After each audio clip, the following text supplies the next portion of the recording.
What's up YouTube? Welcome to your 27th tutorial, and this tutorial is on arrays. Now, what an array is pretty much a variable that can store many values in it. So it's useful when you want to have a variable that has a bunch of related information. And the thing about an array is that it can only store values of the same data type. So if you want to store a string and an integer in the same array, you can't do that. So the easiest way to explain what an array is just to build it and show you guys how it works and what it does. So I'm going to do just that.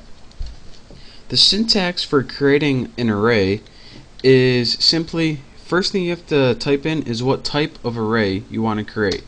And I want to create an integer array to hold integers, so go ahead and press int. The next thing you do is name your array, and I'm going to name mine Bucky so it doesn't get confused. The next thing you do is put square brackets, and this is right between the P and the backslash on your keyboard. And this is just so the square brackets tell Java that you're going to be working with an array. If you did this, then it would just be a regular variable. But when you put the square brackets in, Java knows, alright, you're about to make an array. The next thing you do is set it equal to new, since it's a new array, int again, or whatever type of data you're going to store, and square brackets. The only thing different is, inside the second square brackets, you need to put a number in there. And this number indicates how many values or how many variables you're going to store in your single array. So I'm going to store 10 variables or 10 values, and if you don't know exactly what's going on, I'll show you right now. So now we created an array and it's named Bucky, and I told you guys that you can store 10 values in this single array named Bucky, and you're saying, alright, how do I do that? Well, since we created a variable, or excuse me, an array named Bucky, we have something called indexes for that array, and each index allows us to store a separate value, and those indexes begin with 0 and go all the way to 9. And again, your computer's kind of weird because even though you made 10 elements, it doesn't start 1 and then go to 10. It actually starts 0 to 9 because your computer loves to start counting at 0 for some reason. So our 0th element in Bucky, which is our first element, we can set it equal to any value. Let's set it equal to 87 so you don't get confused. Next, you go ahead and make your next index or your next element of your array and set this equal to some other value. I'll set it equal to 543, and you do this all the way until you get to the last one, which is 9.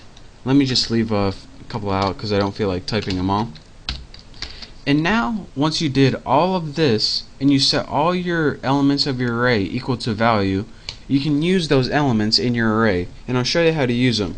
Let's just go ahead and make a system out print statement, print line, might as well. All you can do in order to use this array, instead of giving the variable name, you just give the name of the array and type whatever index you want to use. So if I used Bucky1 to print out, what it would do is say, alright, what's the value for Bucky1? 543. Let's go ahead and run this, and look in our run screen, 543.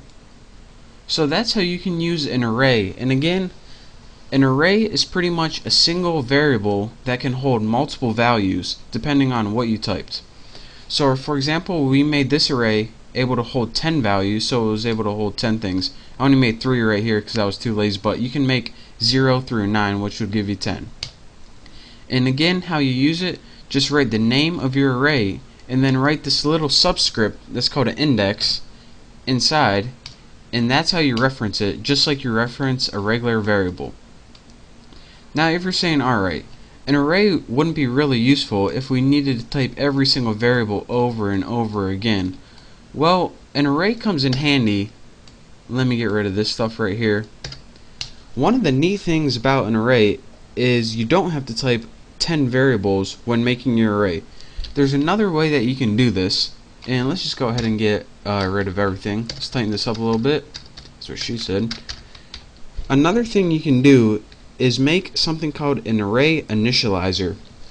And what this does is it initializes all your arrays without having to type the array name, subscript value, array 1 subscript value, array 2 subscript blah, blah, blah. It gets hard to even say. So here's how you make an array initializer. Go ahead and type what type of array you want, Bucky, and again don't forget to square bracket so it knows we're working with array. But instead of typing new int 10, what you can do is just simply add those little curly bracket things and go ahead and begin typing numbers in here. 2, 4, 5, 7, 9. And what this does is instead of having to tell your array how many values you want to store in it, it automatically counts how many values you put in and assigns a subscript to each one of those. So instead of putting Bucky 0 equals 2, Bucky 1 equals 4, Bucky 2 equals 5, Bucky 3 equals 7, Bucky 4 equals 9, it automatically does that for you in this entire statement. So now whenever we use Bucky and say we wanted to use 2, again it would be Bucky 0, Bucky 1, Bucky 2. So Bucky 2 would be equal to 5. So let's see if we got it right. Run it, and as you can see, it outputs the number 5. So again, this is a different way that you can create an array using an array initializer. I don't even know what the first thing is called. I guess it's just called initializing or creating an array or something. But this is how most people do it, and create an array initializer, and then you don't have to go through the process of typing Bucky 0 equals yada yada yada.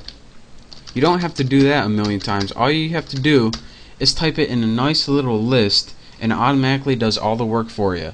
And again, whenever you want to use one of your values or variables in your array, just write the name of the array and the number. And again, the number is called the subscript or index. I usually call it the index or just number. So that is your quick tutorial on arrays and how to create an array, and also how to make an array initializer. So I hope you enjoyed it.